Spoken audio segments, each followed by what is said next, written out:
tradition lives on. Hey, it still lives on, buddy.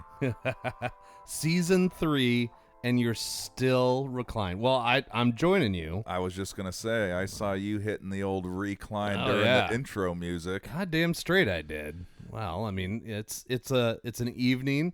There's still football on the TV, even though we know the results of this game. I was going to say, yeah, we're no live football, but we have to relive this game, Yeah, and I understand why. Yeah, well, and this is a lot less stressful this time through for me. Yeah, you know the outcome. Yeah.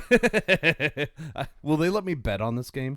How funny is that? Well, welcome to the Whiskey and Whine podcast, season 3, episode 59. Whoa. Whew. Hot damn.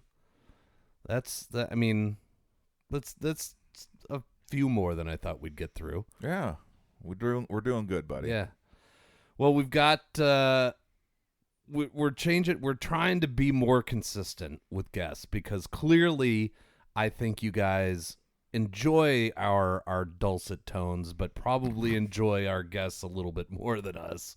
So, for our opening volley of season 3, we have invited on once again Mr. Derek. Oh. Hey! Thank you. Happy to be here. Happy to be back. Do you guys have a merch store or something? Because I feel like at this point I need to buy swag so I can represent. Oh, well, luckily for you, you're sitting in our merch store. Oh, this is the merch. All right. Welcome to the Whiskey and Wine merch store. Well, and here's fresh, hot off the presses 4 hours ago. Oh, jeez, what did you order? I didn't order anything. Why is it always what did I order? God damn it. Well, I feel like Mike would know about it if he had ordered it, so it feels like he did it. Thank you, Derek. Yeah. Hang on, I'm typing it in the com. There we go. Let's see. Yeah, there we go. Oh, jeez. What am I looking at here? It's our website. Oh, shit. Look at this. Yeah. Updated, and there's a store. Now, can you technically pay for anything in the store yet? No. But I got the store up. So if you scroll down, you see some. Yeah. Oh, yeah, okay. Yeah. So what do our listeners can is it Venmo currently? It's absolutely nothing. They can give us cash at Tapforia, and I'll just hand deliver if you're in the Portland metro area. I'll just hand deliver for now, or I can mail it to you if you really want. There's no shipping and handling fees. Would you like to see the website, Derek? I mean, it's an impressive looking form that I can't fill out and buy anything with, but I like that there's a fillable form. Just email us. Like, it's not that hard. Or send in a comment, or comment on Instagram something, and yeah, we'll get it to you. But now you can see the shirts on the website. We're official. All right. Nice job, buddy. I didn't even intentionally set you guys up for this. Like, I was just curious if there was somewhere I could go to get a hoodie or something like that. And Alex launches into this. By the way, I made a website thing. Well, we've had a website, but it's been kind of a piece of shit for the first 2 seasons because, as we all know, I suck at anything IT based. Mike's just as shitty. Yeah. And the intern that I have so far for our social media, her ideas have so far been 0. So she's getting paid based on likes, and so far I'm pretty sure she's paying us. Okay, hey, so we have revenue is what you're saying. I knew we were going to have a revenue stream someday. McKenna, I need $20 from you because you suck at this. Yeah. We actually had 5 people less this week. You owe us. All right. Well, hey, look at that. New year, new us. Yep. A little bit of merch for you guys to pick up. All right. Well, there you go. See, go to the website, fill out the form. Yeah. And or email us or send cash text us via pigeon carrier or Venmo. Yeah. Or just swing by Tapforia on a Monday or Tuesday when Mike's working and just slip him a few bucks there and he'll slip a little something into your hand. That's right. Keep it on the DL. Well, I brought something out because it's opening of season 3. And we've got Derek here, who does truly appreciate really good bourbon and whiskey, and scotch and all of that. So I pulled out what I won in the OLCC lottery this last year. Oh, winner. Yep. It does exist. It does work. It does happen. It is real. I can attest to that. I don't want to talk about it. And and I am now holding my winnings of Blood Oath pack number 10. So it's Kentucky Straight Bourbon Whiskey, finished in Cabernet Franc and Merlot casks. It's a 98 proof, and they do one of these each year, and this one happens to be pack number 10. So cheers, gentlemen. Here, I'll go that way. Yeah, you we'll send it relay down it that this way. All right. Perfect.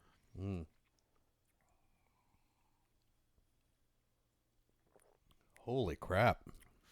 Yeah, thanks for winning, buddy. Wow. That's tasty. Huh. Yeah, the nose is really good on this one. I'm sure it's the wine casks that it's finished in. Yep. Yep. But still, holy cow, that's really good. Yay, I like winning. I got to win more often. All right, well that I think this is going to be a good choice for our opening volley here. Yeah. Starting off the season real strong. So I can't help but notice that the start of season 3 here is coinciding with the start of another season that we're all participants in. Is that coincidence, or is this planned? Well, I think it's more along the lines of we needed to end season 2 because we were going to be gone for a few weeks. Derek, you and I were very much gone for a while. Like, Yeah. as much as I'd love to do a remote episode, I think the 9-hour time difference was going to be a little difficult for us. So yeah, I mean, yes, we have ended the fantasy football season, and now we are rolling in to torture season, which is dance competition season. Which is Should we have a draft? Do we do a dance draft this season? Like we get to pick which competition we're going to go to, and then somebody else is stuck with the rest of them. Or is this like we choose the routines that we think are going to do? That's what I was thinking about. Oh, we're all right. Build your picking. portfolio of routines. That's what I was leaning Ooh. towards. All right. Ooh, man, I should have paid more attention. Like, We have to, so in our league we have certain players, right? Well, we have to have a solo.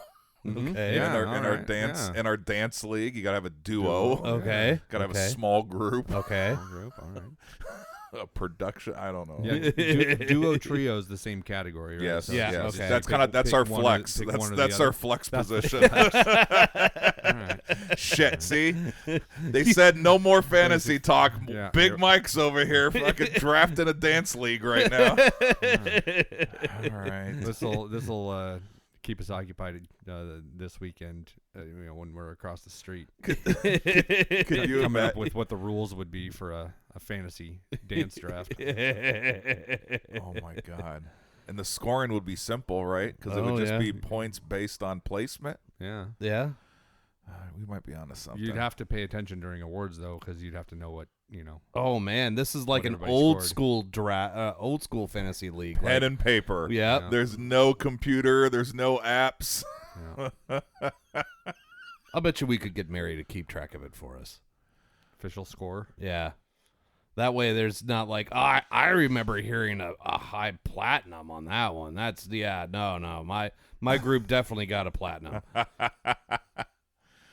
Oh, 'tis the season. All right. So season 3 is not the result of dance starting back up, but more of just the Just timing. the timing. Yeah. with the time of year. I feel like we've been consistent. Don't we always kind of stop around the No, I guess we didn't between 1 and 2, right? No, 1 and 2. It was later in the year we gave it a little That's break. Right. I think it was right about the time school was getting out, and we all scattered to the wind for a little bit. Yeah. Well, there's no rhyme or reason to the seasons. It's not there's zero. Like season 4 could start next week, and you motherfuckers wouldn't know. Like, I didn't like season 3. Let's move on to season 4. Yeah, it's kind of like we're just basing it off a wheel at this point, and we give it a spin and we see where it lands. Yeah. Hey, it's worked so far. So yeah. Hey, new year, new season, new you. Oh, buddy. A lot of news. Yeah. New menu at my household. There's a lot more pasta being served at my house now. Yeah, weird. Yeah. Well, you and I get back from Italy, and all of a sudden McKenna and Joanna are going, will you make us carbonara? Will you make us cacio e pepe? Like, yeah, I can do all of these things. Let me see how to do it the right way, not the American way. No, this isn't so hard. So I learned there is a limit to how much pepper you can put in the cacio e pepe pasta. That it does get a little peppery if you go a little too heavy. And I also learned that only half of my family likes the guanciale, which is the dried pork that's in the carbonara. Joanna doesn't necessarily like it, but McKenna likes it. So, all right. I'll take what I can. Well, you have to. I want some pasta, so let me know when if it's every night pasta at Martson House, then I'll have to readjust my dinner schedule. Yeah, this was the first night this week that I didn't make something pasta. Seriously, like Saturday, Sunday, like Monday, Tuesday. Last night was gnocchi. There was carbonara. There was cacio e pepe. There's ravioli. And tonight was just like, we have beef. Can I make something beef based? Man, I'm getting off easy. I haven't had to make a single copycat Italian dish yet. So don't worry, I'll text Michelle. Yeah. No, Joanna will text Michelle. There we go. There we go. Oh, well, so Derek's family and our family. We went to Italy. We did Rome, Florence, Sorrento, and Naples. And then ended up in Amsterdam for a long layover before our flight home. And it began early, but throughout the whole thing, Michelle kept a quote log or just a log of bullshit that was said or done while we were in Italy. And not that Joanna's thrilled about this, but she features in about 85% of that list. It heavily features Joanna, much to her dismay. I noticed like somebody else would say something that was, sort of funny, or it'd be borderline, and she'd be insistent. Hey, that goes on the log. That goes on. I'm like, you're just trying to dilute it. Yeah, there's a few in there that are like, yeah, no, that's kind of that's a chuckle. Yeah. Oh, there's a Joanna one. Yeah, that's a Joanna one. That's a gem. Yeah. So the first one that happened. So it's Europe, and the hotels that we're staying in, most of them came with a bidet. Not all of them, but most of them. And we've experienced bidets before in Spain and other France and such, but it's never really been on Joanna's list. And so she's like, I'm using this bidet. Like, it's here. I'm doing this. I'm going to be European. I'm getting this right. So we're in the first hotel in Rome, and I'm sitting on the bed. We're chilling. We're just trying to like gather ourselves before we do the next thing. And I look over and I'm like, are you sitting on the bidet? She's like, yeah, I'm going to use the bidet. I'm like, did you already go poop? Goes, no, I'm going to use the bidet. Like, wait. Look at the drain in the bidet and tell me whether or not you should try to poop in the bidet. She looks down, and it's just like it's a sink drain at the base of the bidet, really. Like it's built to like take little flecks of what's left over and let it wash down. It's not built to take post-travel logs.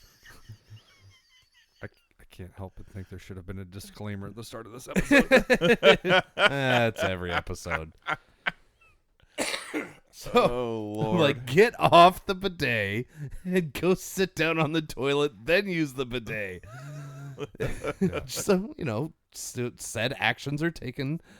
And I think we were waiting outside for you guys, and I think we were there for like 30 seconds, and I go, hey, Michelle, did you know Joanna almost pooped in the bidet? Oh, my gosh. And the whole story's relayed, and Michelle just pulls out her phone, and such began the quote log and like experience log from Italy. There it was. That was the first thing, huh? Yeah, it was good. It was good. I was like, hold on, she did what? And part of me wishes Alex had let her do it. Just hadn't. Hadn't stepped in and just let it happen, because it'd be such a better story.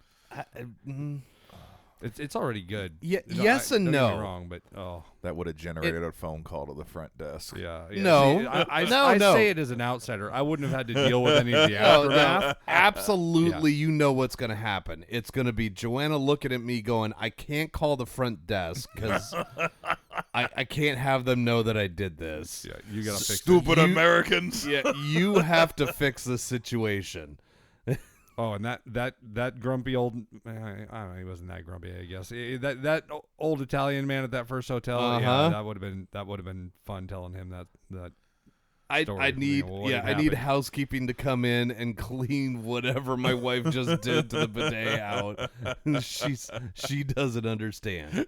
Oh, yeah. Nope, it would have been me. Oh, no. Yeah. No. Like, as funny as you think it would have been. Oh, it would have been, because I wouldn't have had to deal with any of the aftermath. So I just would have had the funny story. And there would have been a part 2 to the story. How Alex Yeah. scooped poop out of a bidet. Yep. Oh, man. Like, where's a grocery store around here? I'm going to get a cat litter scoop.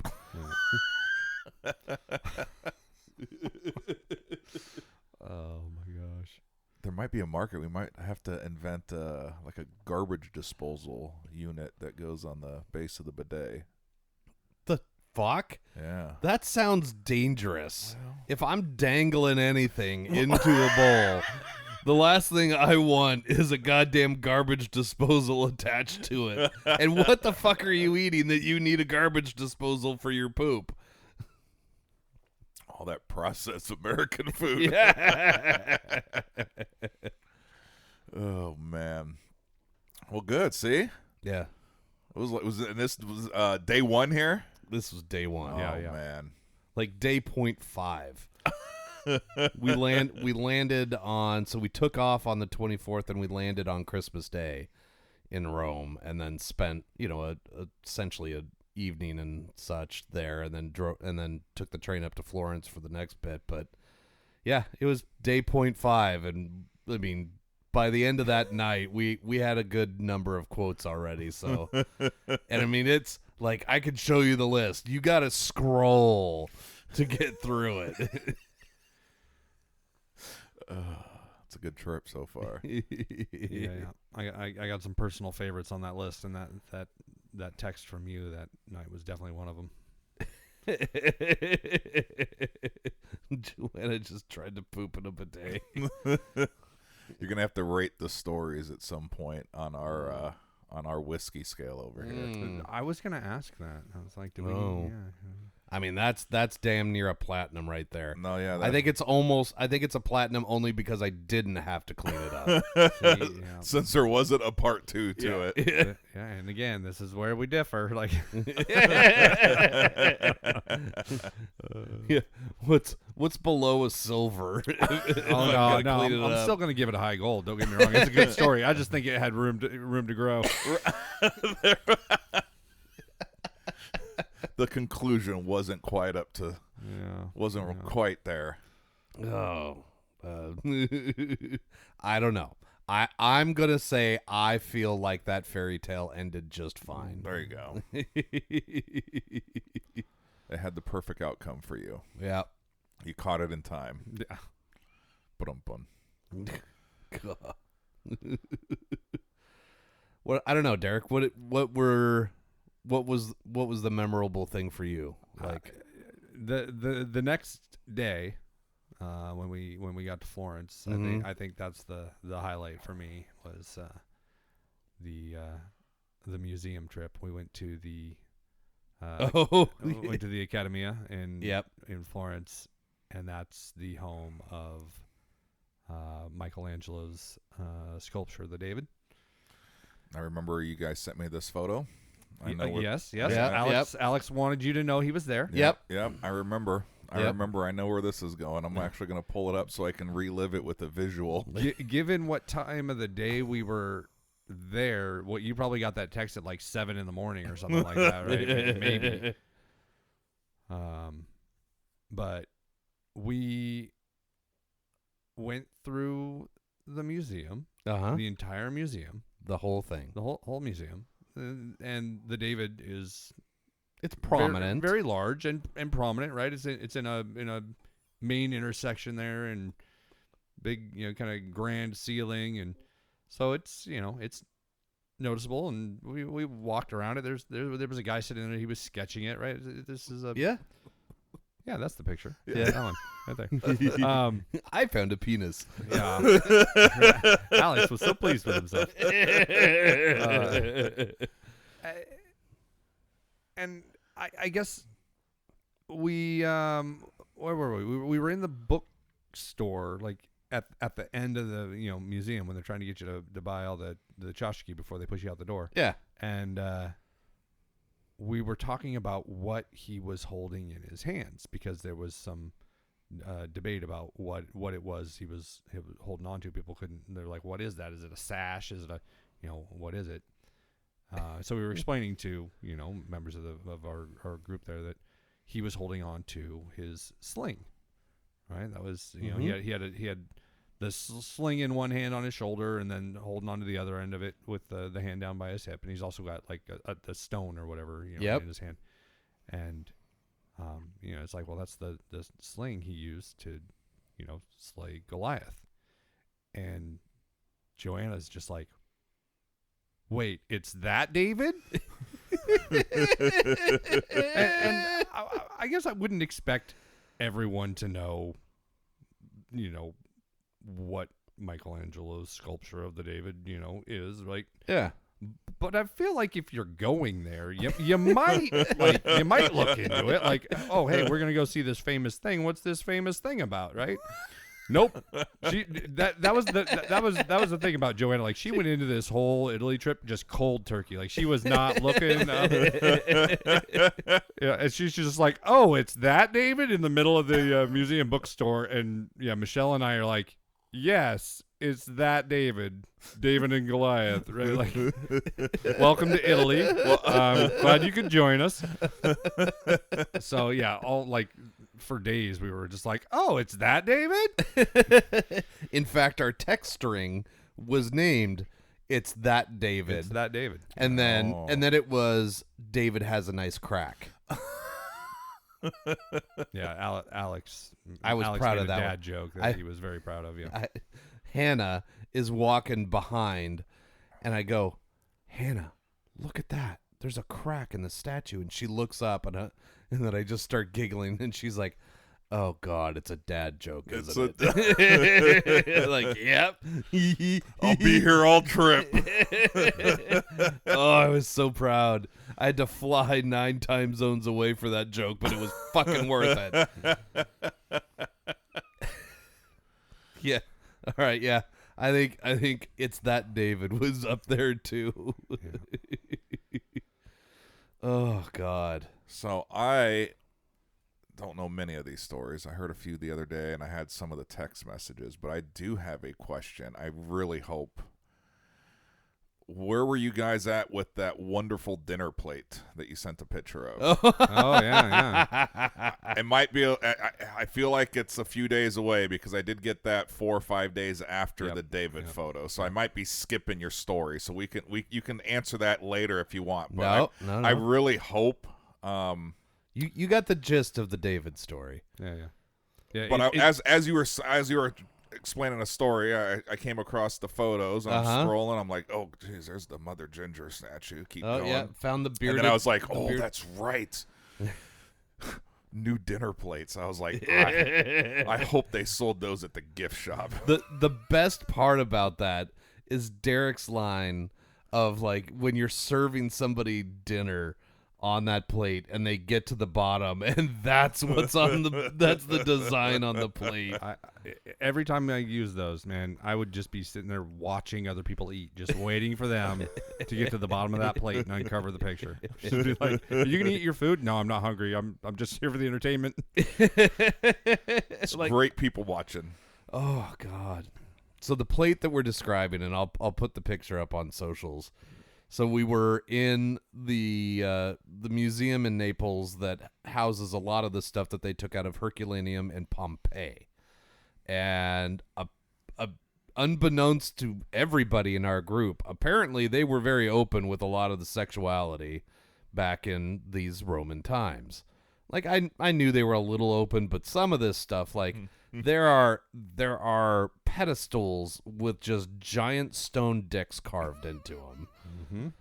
There are what look like coat hangers that are just giant dicks. Oh, interesting. The oil lamps were some of my favorite. Yep. You gotta have a guy with an enormous schlong, and the oil lamp. The light comes out of the tip. Yep. We got that one. So the plate though is a very ornate design around the outside of this plate, and then in the center of it is just a dude bending over a woman and railing her. It's like the billboard in Schitt's Creek. You guys ever see that show? Yeah. Oh yeah, that's exactly. Right. Yeah. It is fully like. You would find this on Pornhub, essentially. And so it was like, what the actual, whose plates were these? And what did you serve on these? And was this just like, fucktard Mike and Alex in Pompeii, like, we had plates made with this, or was this a thing? Like, did you go down to the coals of Pompeii and like, oh, look, they've got the new plates in. Oh, yeah. Oh, look at these. I'll take a setting of 4 of the backdoor plates. I love the plate. I was like, man, that would be a very good conversational piece. Get one of the plate hangers like your grandma used to have in her house. Oh, jeez. Just have that up on the wall and be like, oh, yeah, that's a reproduction of a 2,000-year-old,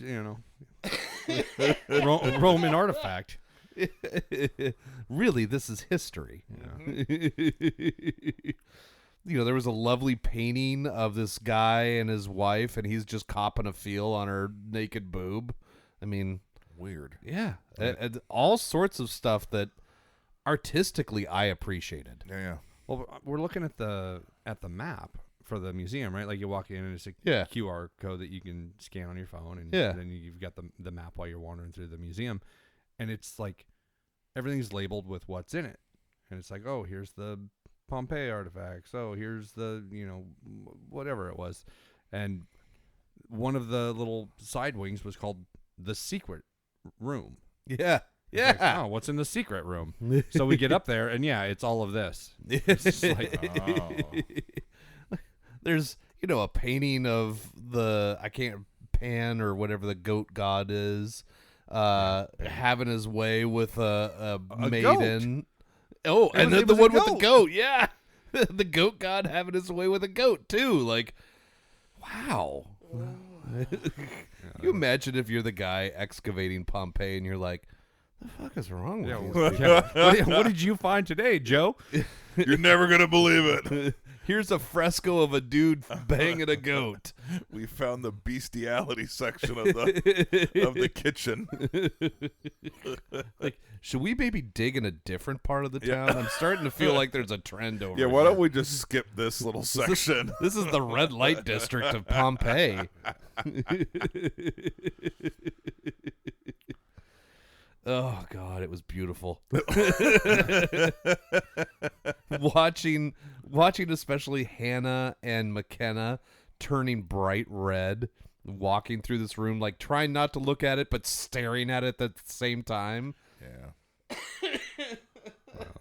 Morgan is, running around taking pictures of just about everything.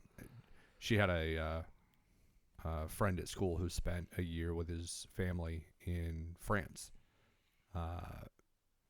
And so he'd go all these places in France and surrounding countries, and he'd be sending pictures back to their group chat and sharing the things. So she was doing the same thing when we got to Italy. She was posting, sharing with him and some of her other friends. And here's the Colosseum. There were things that she's like, I'm not taking a picture of that David. She did not want a photo of the David on her phone. Like, it's like, what are you worried about?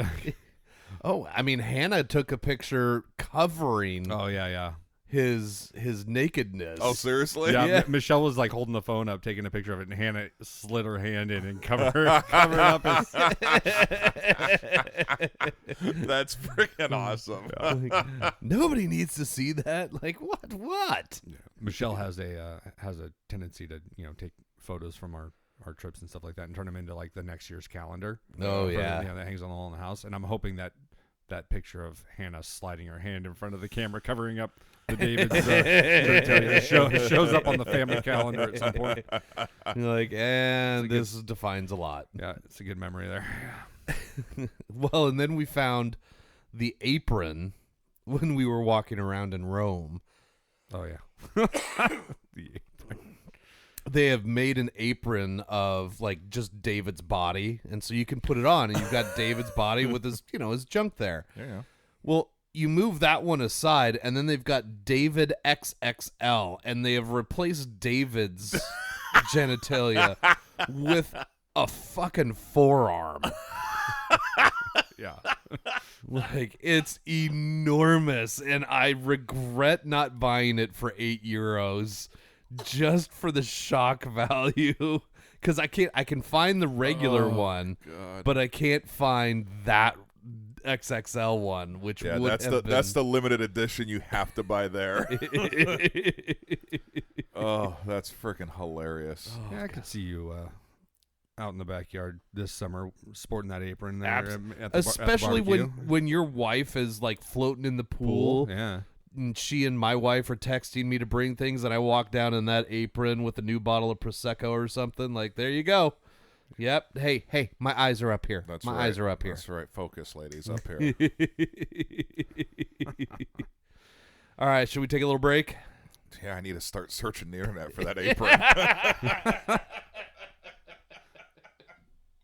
The Whiskey and Wine podcast is brought to you by Tapforia, Tigard, Oregon's first growler tap house. Founded in 2014, Tapforia has 28 taps, including beer, wine, cider, seltzer, and kombucha. Did you know that they are a bottle shop as well now? Stop in for a pint, glass, growler, or a 4, 6, or 12-pack of the latest and greatest offerings of our local breweries. Located on Highway 99W in Tigard.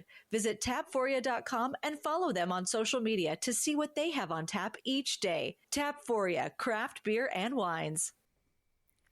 More stories. Well, you guys have good stories.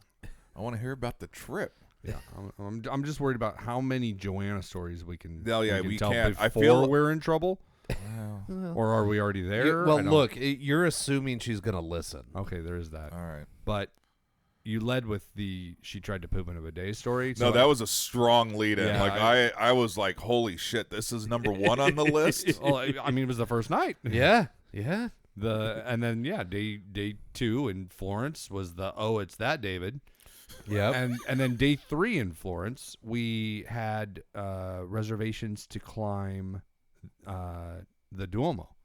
So the cathedral, a giant yeah, church cathedral with an enormous dome on top. yeah. So like the artist Brunicelli, like he painted the frescoes that are like on the interior of the dome, and so you can see them from the ground. Obviously, you can just Yeah. go into the church and you can walk underneath and look up. But the climb to the top of the Duomo allows you to see them from just inches away. Yeah. There's like a ring around where the dome really starts. There's a walkway ring that goes around there, it. which is well protected, and like you're not gonna fall off of this thing, but you're still way the fuck up in the air. Yeah. So what was it? It was like 464 steps or something to get up there. Yeah. And then you go up past that. You climb up the dome to the little cupola thing on top. Yep. And you're outside, so you can see all around you. We did the early morning one. Yep. So yeah, had a good view early morning. Nice lighting up there. Yep. It was fun. We got up like we were one of the first ones in line. Yep. We weren't very far back, so we made the climb and we're up there. And by the time we had walked around the outside and taken our pictures and done all that stuff, it's like, all right, well, we could probably head down and go, move on to the next thing. Yeah. But we couldn't get out because there's only one way up and down out of there. Yep. And the tail end of the group, because there's you reserve a kind of a time slot, and then so they they let people in, and then they wait for those people to clear out, and they let in the next group. So we couldn't get down. They wouldn't let us leave the roof until like the very last person in the group had made it all the way up. And some of these people maybe should have read the number of stairs that were involved, because some of them, were a little sweaty when they got up to the top, and like, you gonna make it down? Like, what, if you drop dead of a heart attack, how do they get you out of here? There was an 80-something-year-old woman in front of Joanna and Michelle and I. Yeah, she was a champ. Like no problem. And then there was the morbidly obese American couple that like she barely made it out the little ladder thing to get up on the roof. Like, ooh. And then there's the the 20-something-year-old Italian guy that works for the cathedral doing kind of these tours, who climbs it every single day, multiple times a day, and he's probably 3% body fat. Yep, he's very fit. Like he could probably just eat like nothing but bacon all day and still drop weight. And McKenna apparently thought he was the prettiest boy in all of Italy. Like, she named him Matteo, even though she never actually talked to him. She didn't even really get a picture of him, but like she remembers what he looks like. That she later in the trip she named their child. Oh shit! Okay, like it was a whole thing. Like, she was ready to go back to Florence and shoot her shot at this 20-something-year-old that works at the top of the dome on the Duomo. Well, and that was another kind of story that kept kind of coming up as we traveled through Italy, right? We'd always bring up Matteo. My favorite part was we were back in Rome because we just did Florence for a day. It was kind of an extra that I added on to the trip because I thought we'd be waiting for the Martins to show up like 2 days later. Yeah, they were waffling about whether they were going to stay in the U.S. for Christmas and come after. Yeah, so it was like, well, I'm not going to show up, tour Rome, then have the Martins show up 2 days later and have to see all the same stuff again. Yeah. So we're going to show up to Rome. We're going to sleep because we're going to be exhausted, and then we're going to hop on a train and go to Florence for the day and come back the next day and meet the Martins. Martins obviously ended up traveling the same time that we did. So, so the 1 day trip to Florence was just kind of, it is what it is. Yep. But we got back to Rome, and I think we were walking back to the hotel from like the Trevi Fountain or something like that. Mm-hmm. And we walked by this little shop, and they had little chef's hats and aprons out on these little child mannequins out in front of the store. Oh yeah. And the one was like girl themed and one was boy themed, and the boy themed like on the hat said Little Mateo or something like that. Shut up. I was like, oh, McKenna.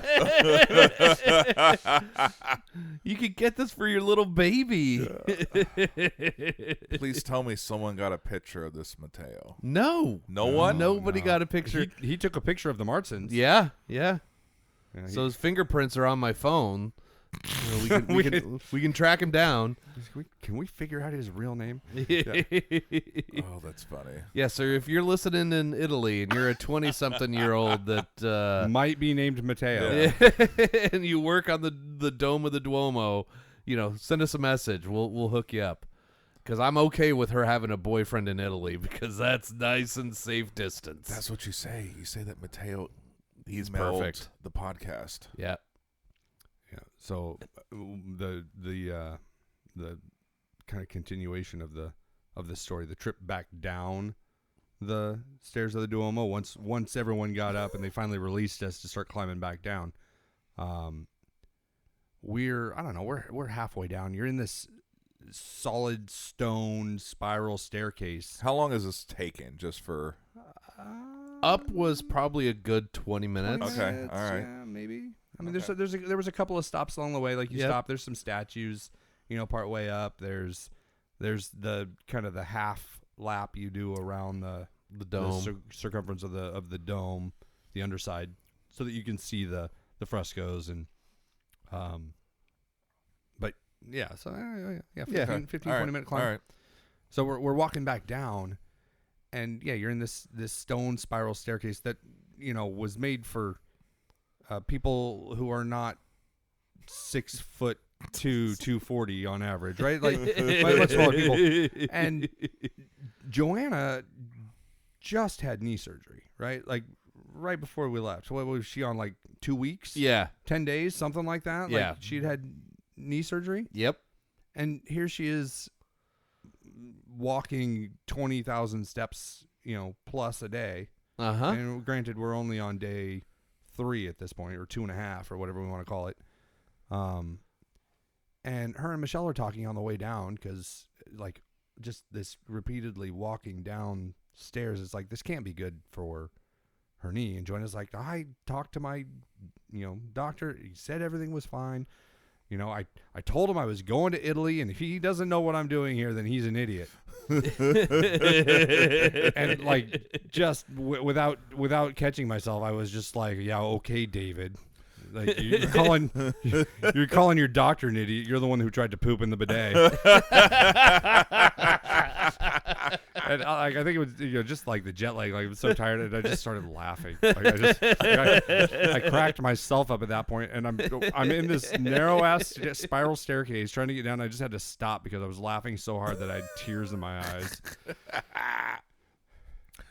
Oh my But God. I was like, Michelle, that's got to go in the log. Add that. Like, your doctor's the idiot, but you tried to poop in a bidet, and you didn't know it was that David. Okay. Okay. Also, did you manage to tell your doctor what your version of Italy looks like, or was he assuming Italy was we get here, you drink wine, you see the Trevi fountain, you drink more wine, there's lots of sitting? Yeah, not 9 miles a day. No. I'm fairly certain your doctor would be like, no, not okay. Not 9 miles a day, like 1.5 to 3. But okay. Okay, David. I mean, she did great. Yeah. I mean, if she was having problems, she didn't say anything. No, she trucked through it. I think there was some soreness here and there, but she kept going.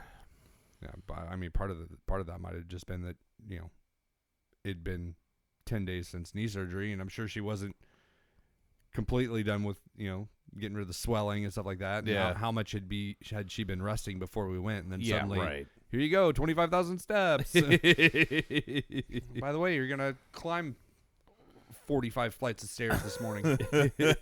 And then climb back down them, yeah. 45 flights of stairs.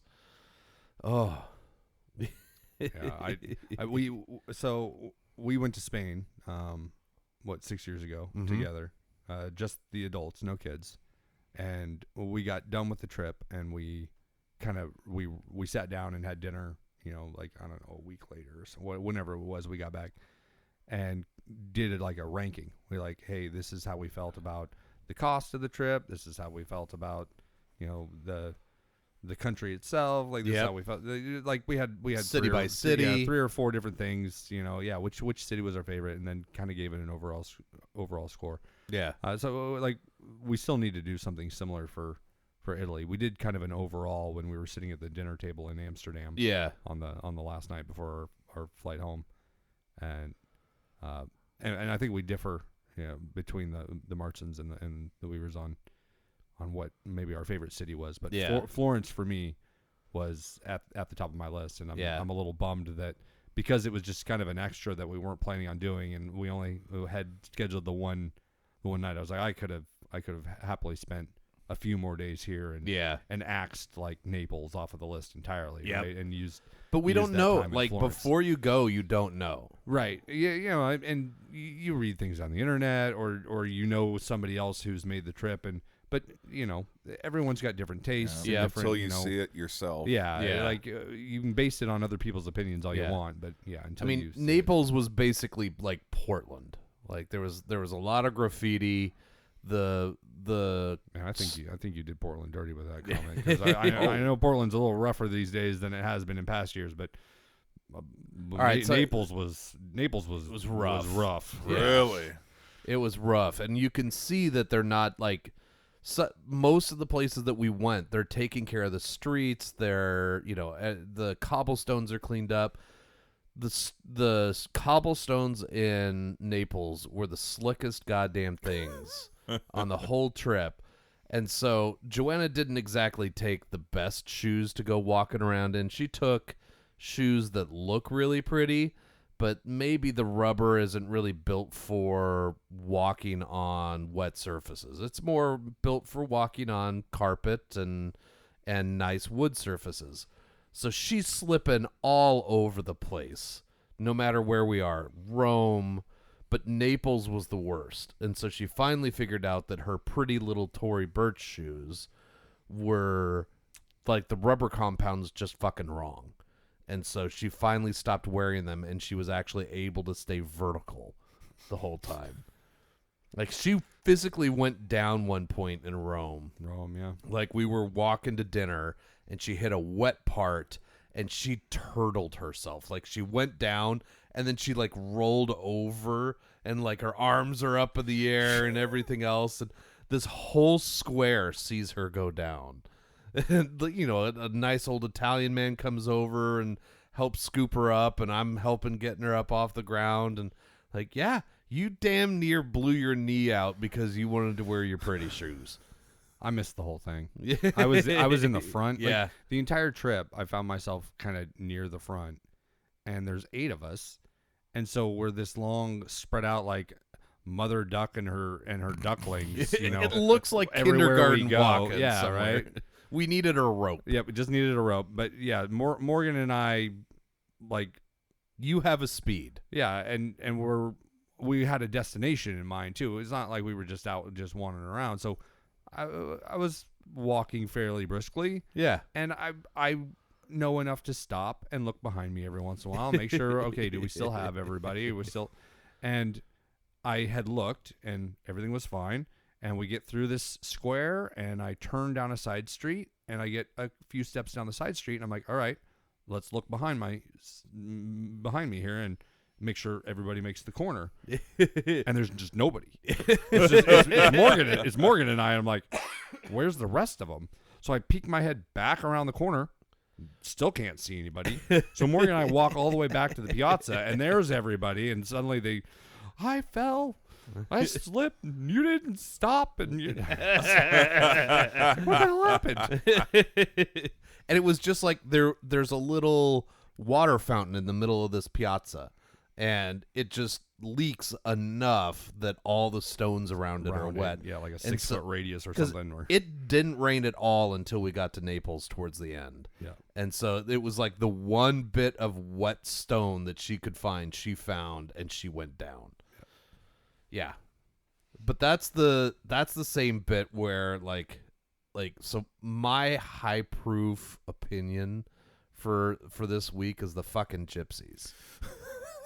So I knew, and Joanna eventually knew, like 2 days before the trip, that there's a lot of gypsies around the Italian touristy areas.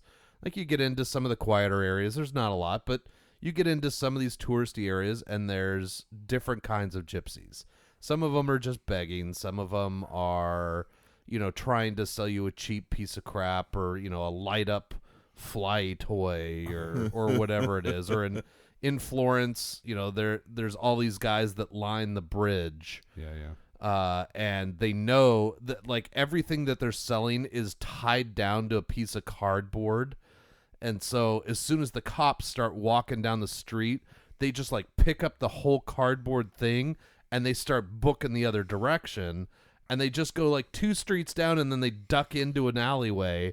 And one guy keeps poking his head out, and when he sees set up shop again, and they wait for the cops to turn around and walk back the other, and they go set up shop again. Yeah. Like it's a whole cat and mouse thing for for the non-threatening ones. But here in Rome, we went to dinner in what's essentially like Hell's Kitchen for Rome, and Derek found a great restaurant. Turns out they couldn't seat 8 people, which we found, not that often, but every once in a while. And so we got sister restauranted, which has happened to us before. And each time it's happened, it's turned out fantastic. Yeah. So they send us to another restaurant further up. We have a great dinner, but eventually, like, the kids are just toast. And so Derek agrees to, like, walk the kids back to the hotel, which is like a 15-minute walk or something like that. It's not terrible. And so I'm left there with Michelle and Joanna, who are having the time of their life with our waiter, who is very entertaining, but also is, is doing a good job, and they put out fantastic food. Probably some of the best food we had that whole trip. Yeah, it's probably top 2. Yeah, for me, easily. So eventually they've had enough drinks, and we eventually pay the bill, and so it's time to walk back. Well, in between this little foodie neighborhood and where we're staying is just the Tiber River goes through there, and so there's a little bridge. So we start walking back, and we're getting to this bridge, and I look ahead, and I can see 6 guys just kind of doing loops at the top of this arch of the bridge. And so I just kind of say to Michelle and Joanna, I'm like, tighten up. Keep walking forward. We make it across the bridge no matter what. Don't stop. Don't talk to anybody. Just hold on to each other and keep going. And so we get to the peak of this bridge, and some guy is walking opposite direction, and he and I catch eyes. And so I know exactly what's happening. And he makes a U-turn, and he starts following us like on my, say, 7 o'clock. Okay. And so I just kind of say to Joanna and Michelle, I'm like, just keep walking all the way to the next street. Just keep going. And I wait until he's maybe 2 feet from me, and I just turn and I stomp at him, and I look at him and I go, no, sir. And he he's never had somebody like fully call him out. And so I just go, fucking gypsy.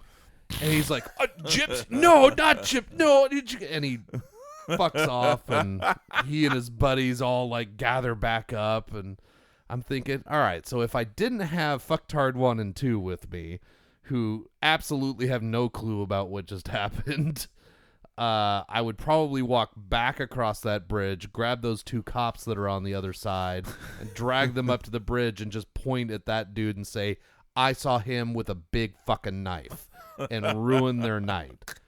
But because I had those 2 yahoos who were like 3 porn star martinis in, it's like, let's just get you home and safe. Well, and what was it, like 2 days before we left for Italy, Joanna was like, did you guys know that there's pickpockets in Italy? Like, they've got a problem with pickpockets. And it's like, well, yeah, most major metropolitan areas that have large tourist populations have, issues with petty theft. Like, that's just it comes with the territory. Yeah. But welcome to the conversation. We're leaving for Italy in 2 days. Yes, we know that there's, that we need to keep track of our belongings, and these are the common scams, right? Like the paintings. Yep. There's these cheap prints that some guys got on the ground every other street corner. Yep. And the streets are so crowded that at some point some tourist ends up stepping on the prints, and they get all angry. Yeah, they get in a huff that you've ruined their merchandise, and it's 50 euros or whatever it is they're trying to con you out of. Yep. And then like the flowers. There was we saw the flower thing going down at the top of the Spanish Steps in Rome. Yep. Oh, that I fucked with those guys too. Yeah, that was the first time you were messing with them. Man, they really didn't like. I actually that was night one. Yeah. Was that night? That was night one because everyone else was at the hotel sleeping except for you, Joanna, myself, and Jackson. Yeah, it was Jackson. Yeah, no, I screwed with that trick is they walk around with these shitty fucking dead roses basically, and they force them into it. You're just walking along with whoever, and they force them into your hand. Similar to in Spain, they do rosemary or that kind of thing. And what was that herb? Yeah, and so the idea is like if you take it, now it's yours. I can't take it back. The right thing to do is you keep your arms in, and if by chance they manage to wedge a flower into your arm, you just drop it on the ground and don't engage with them because you didn't ask for that. You're not asking for some shitty flower. But these tourists got conned into it, and they're like pulling out these wads of cash to pay for these shitty flowers. And so I walk up and I look at them and I go, you don't have to pay for them if you don't want them. Hand them back to them or drop them on the ground. If you want them, great. But if you take them, then you're a target. If you're walking around with those flowers, now their buddies know that you're a target. Yep. And you're an easy mark. And you will get hit up everywhere. And the gypsy just starts yelling at me in Italian and everything else. And so we kind of start wandering off, and I turn around and I give him the old hand under the chin, yeah, fuck you fucking gypsies. And they just start barking down the stairs. They were just like, go away. Yep. So yeah, my fucking high proof take is just, read up a little bit and learn how to deal with them and be aggressive with them, because most of them are just trying to con you out of social engineering scams. And so just learn how to tell them to go fuck themselves. There it is, see? Yeah. Don't be a target. Don't be a mark. Tell the gypsies, fuck off. Oh, fuck. Well, yeah, my biggest concern was just that, when you're watching after 4 teenagers who have phone in hand syndrome. Yeah, very little idea how the real world works outside of their safe little community that they live in. Right? Especially the girls, right? Because most guys, we keep stuff in our pockets. Yep. Right? Whereas most girls' clothing barely has pockets, right? Let alone a pocket big enough to put their iPhone into. So what do they do with it, right? When they're done with it, they don't tuck it back into a bag or into it, right? Nope. They set it down. Yep. Right? So you're sitting at lunch or at dinner or something like that, and what do they want to do with it? They want to sit it on the table next to them. Yep. And if you're inside a restaurant, you're probably fine. Yeah. But if you're sitting outdoors, Bad idea, right? People come along and they'll, try to distract you with their own phone or something else. Yep. And so that you're looking at whatever it is they're showing you. Yep. And they can snag your phone and pocket it and walk off. Yep. Or they'll place something down on top of it, right? So that you lose sight of it. And when they pick that piece of paper or piece of artwork or whatever it is, right, back up. Yep. They pick up what's underneath it with it, and you And then your phone's fucking so gone. it's like that's what I was just constantly on the lookout for. It's like, please don't set your phone on the table. Like, Yep. When you're done with it, you got to put it away. When you Yep. like, your bag does not get to hang on the back of your chair. Nope. That's Like, the other no. Yeah, you got to leave it in front of you. Yep. Trains, same deal, right? Like, Yeah. You get on like the worst. Like we were riding the high speed trains in between. Are bougie as cities. fuck. Yeah, and first class tickets on those trains are so affordable that we were first class everywhere. The one exception, right, was the train between Naples and Sorrento. Mm-hmm. It's a local train only. That's the only option this time of year. Think like the subway or the Max. Yeah. It's an above ground subway. Yeah. Okay. Yeah. And especially like you get to the Pompeii stop that's in the middle of the about in the middle of the trip from Naples to Sorrento. Yeah. And like we were first on the way back from Sorrento to Naples. We were the first stop, right? Sorrento is the end of the line. We got on that train and we could not sit down. It was standing room only. And we're at the first stop. So you hit Pompeii, 40 minutes into the trip. Yep. And it's the afternoon, and so people, have finished for the day. It closes in like another hour or something like that. So about 1 billion people are trying to cram themselves onto this train that started out standing room only, right? Yeah. And so it's the perfect opportunity for somebody to be on that train looking for an easy, an easy mark score, right? And it's like you lose track of your bag or your purse or your phone or whatever it is, and it could easily go missing. Yep.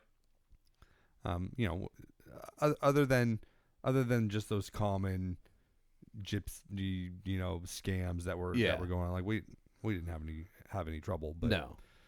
Yeah, all of those high tourist traffic areas, the Spanish Steps, the Trevi Fountain, some of those choke points in between the kind of the historic center of Rome and the neighboring communities. Yep. Right? Those were.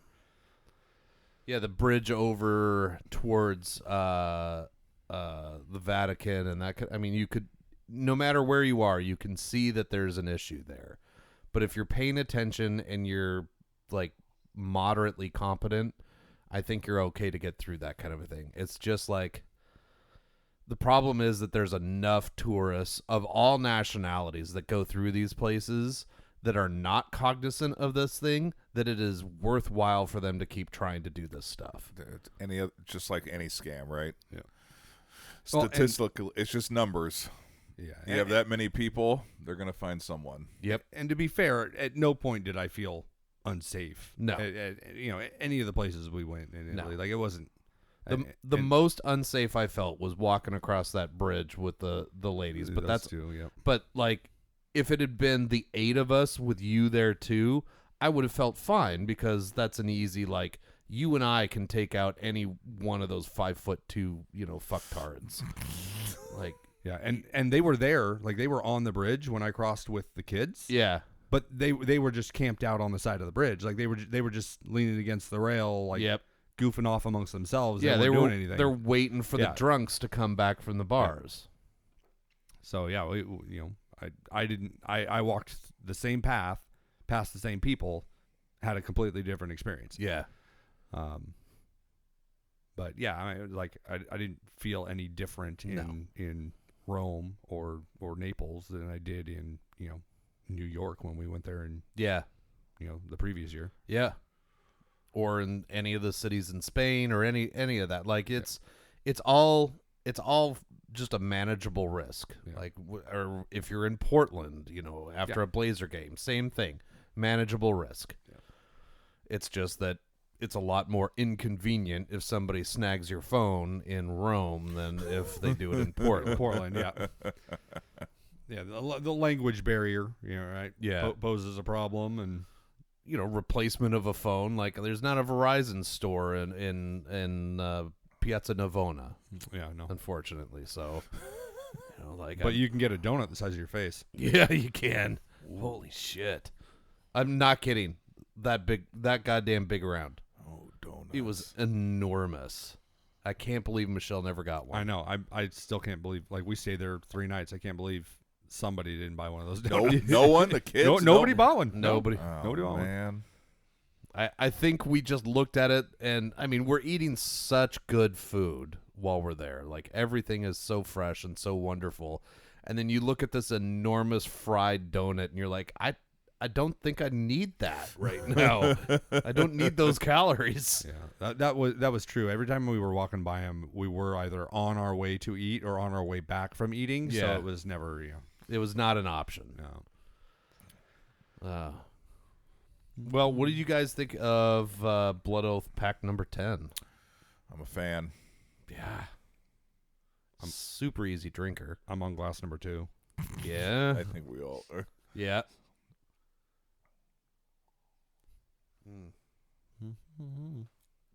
I'm trying to recall. I've only had one other Blood Oath. It was number 8, and I'm trying to compare. But it's been like A hot minute. yeah. It was Halloween, Oh. and there was a lot of other whiskey consumed on Halloween. So my memory of the particular whiskeys I tried is a little fuzzy. You didn't keep a notepad with I tasting don't notes? remember, but I don't remember enjoying it as much as this one. So I'm a fan. All right. This is good. This is solid. So My- I think my only problem with it is its availability. I was well, going to sure, say. sure. Yeah. Like it's an allocated bottle. You're very rarely ever going to see it available, even like at a bar. But holy shit, it's great. Well, and like Blood Oath in particular is a I'm gonna get it wrong because I'm not referencing anything, and like I haven't studied it that in depth. But I believe it's like a bunch of like orphan barrels. Like it's a bunch of one-off barrels that they blend Huh. and then finish, right? And so Yeah. obviously this one in the Cab Franc and the Merlot casks, right? So I think that's what it is. I think it's like a bunch of orphan barrels. So it's a pretty limited release every year anyway. Yeah. Like there's just and they're all different because they're How it's blended and yeah, what right? they're finishing in. yeah, and- what barrels they got to Yeah. put in it. So Huh. Well, shit. Limited or not, it's damn good. It's complex enough that like the first few sips when we first started are significantly different than they are now, 1,000%. but it is just as tasty now as it was when we first opened it. So yeah, and I'm a fan. Like the proof is good, right? It's not running, it's not running hot. No, but it's not 80%. Right? Yeah. It's not like it's a good proof. It's close to that 100 mark, right? Yeah. Just under it. It and- was super close. yeah. Yeah, which is great because you still get a little bit of warmth, but you're not cooking your taste buds, and it's not just all sugar. Yeah. I don't know, Derek. You as our guest, Oh, you get to rate I first. get to lead off. Yeah. I see. I remember from my first guest experience here that you guys are kind of like you're the Russian judge when it's the U.S. when it's the U.S.'s turn on the uneven bars. You guys are the Russian judge. Wow. Because I feel like I scored the last one significantly higher than the two of you did. I don't even remember what we drank. I'm sure He we could just reference- remembers we're the Russian judge. I just remember being like, I was like, oh, dude, this is high gold, and you guys were like, that's a silver. Or, I'm just gonna give it a gold or something like that. But I'm a fan. Like I said, I like the. I'm a big fan of cask strength. Right? Yeah. I'm not. Yeah. For the most part, the ones that are between 40 and 45, I'm usually not a fan of. This one is, not obviously it's not 120 or something like that, but Yeah. but at just under that 100, I'm liking it. There's enough complexity there, and it's not blowing out your taste buds, and Yeah. the aroma. Like I sat here for the first minute or two after we poured it, and just Sniffing it. just nosing the glass, and Yeah, like this one's super enjoyable. I'd give it a high gold. I'm gonna go high gold. All right. Starting off the season strong. Yeah. Yeah, all right, Russia. Let's hear it. Oh, shit. Okay. Yeah. It's no vodka. This is how we do it in Mother Russia. In Russia, whiskey drinks you. Yeah. We steal your gold. Go ahead, man. Oh, you want me to go? Yeah. I didn't want to hit. This is your bottle, so I don't want to. No. I'll go last. All right. Well, Derek's going to be very surprised, but I was going high gold right off the bat. So no, I like it. Like I said, of course, I know that we've had some chatters and some whispers about no one getting a platinum. Yeah. Bring us a fucking platinum then, people. Well, the fact that you did have to win a lottery, and then not just win the lottery, but also pay for the bottle, right? So for us to enjoy it. So thank you, by the way, Alex, for opening this. So to be clear, it is a chance to purchase, yes, not a you win. Here you go. You just win the chance to purchase. So, and then they're anal retentive. They're like, you have 30 days to pay for this thing, or we're putting it back out there. And you probably can't even change, because I know when you fill out the slip, you have to pick the store, right? Yeah. Yeah. So it got shipped to the Sherwood liquor store, who then called me and said, your bottle has arrived. You have 30 days to come and pay for it. And I was like, I'll be there in 12 minutes. Was it 30? I thought it was like 14 or something. Yeah, like, it might be less than 30 days. I thought you had like 2 weeks or something to claim it, and then otherwise they return it so that it can be sold to some other customer. Yeah, no, it was like, you have a limited time, and I was like, I'll be there. Yeah, I'm on. Hang on, I'm getting my keys. I'm in the car right now.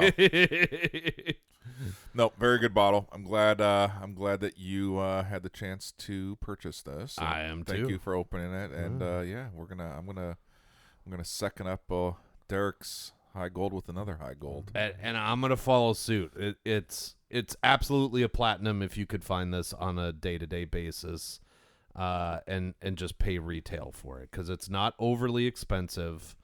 And I don't even know. I forgot. Should I ask? What was? It's $65. No so shit. It's not horribly expensive, and it is unbelievable flavors. This knocks some of the other bottles that we have drank at.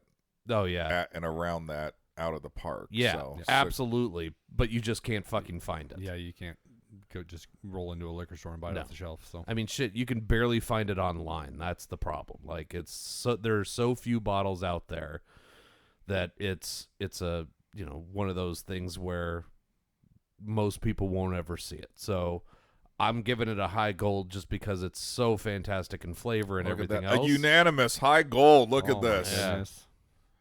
Well, cheers, boys. Cheers. Oh yeah. Now it'll be official. Now it's official. Now it's Season 3 starting out strong with a high gold. That's right.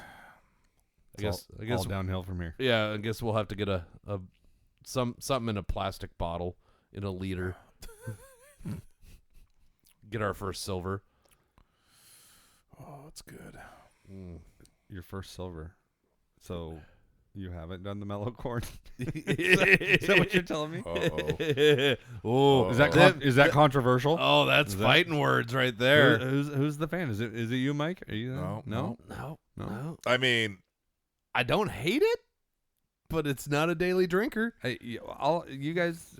I mean, I don't want to pull back the curtain, so I won't say it. But you've got a certain event coming up that you guys are trying to do. Yep. And I'm very interested to see how some of them score, because I've had a few of them. Yeah. And I know some of your bottles that you're selecting for this event to be named in the future. Yep. Are they're bottom shelfish. Yep. I've had a couple of them. I'm interested to see how it goes. All right. I'll be tuning in. You gotta let me know when that one airs. Yep. Well, it's we each get to bring a few bottles, and so it'll be a battle. Now, I don't know how sober we'll be by the end of that battle, but it's gonna be a fucking battle. I'm calling the room right now. Just Yeah, you're calling Already the guest called it. room. Yeah. January 15th. You're going to be snuggling with Booze Brian, aren't Yeah, you? that's fine, man. He likes to take naps after these episodes anyways. Yeah. I think the key is you need to ditch these glasses, and you need to get the smallest glasses you can find for that. Oh, I've got Right. little teeny shot glasses. Yeah, do that one. Yeah, Do that. we're doing that. Yeah, no. Everybody gets a little tray with little numbered cups, and then we'll rate and yeah. Well, shit. Thank you, Derek, so much for coming on and opening up season 3 and helping share the good stories from Italy. Yeah. I'm So are we gonna? happy. We're gonna have to sprinkle more throughout the season. I feel Yeah. like. Well, yeah. I don't want to go through this list all in 1 or 2 episodes, but I feel like It's a big list. I don't think we can hit it okay, all. well, good. Yeah. Well, and just like we can't hang like on the weekends at the dance competition because spoilers. Oh, So well, that's it's a teaser. I think we call it a teaser. We'll just give him like a snippet of something and then see what he tries to figure out of that snippet. He'll just ask JoJo and she'll be like, "God damn it, who told you?" I need a copy of this list for myself. Well, guys, thanks so much for coming on, and thank you all for listening to another season of Whiskey and Wine Podcast. Make sure you hit the website. Yes, which please hit the website, man. newly Alex, renovated. yeah. Newly renovated, and there is actually merch up there. It says that you can technically purchase. I don't know where that money goes, so maybe just like hold off on clicking buy until I finish building that bit. But let's see how we do. We'll put a post up when it's official. Otherwise, like if you see something you want, just shoot us a note. We'll drop it off. Mike's got nothing going on. Oh, yeah, no, I just chill most days. Yeah, make sure you follow us on Instagram and check out YouTube and all the other fun things, and let us know what you want to hear. If you've got a guest that you think we need to bring on, I think this season we're going to be heavily relying on guests to keep your interest, AKA to carry us through the season. Yeah, because our talent only takes us so far, and since I can't get the fucking video working, it's not our beauty that's going to get us down the road. All right. Well, the whiskey has set the bar high for the season. That's Yeah. right. I have set the guest bar low for the season. No. I think our guests would disagree with that. How many episodes will it take for those two lines to cross? Yeah, maybe 3. All right. All right. Well, thanks so much for listening, and we'll see you guys next week. See ya.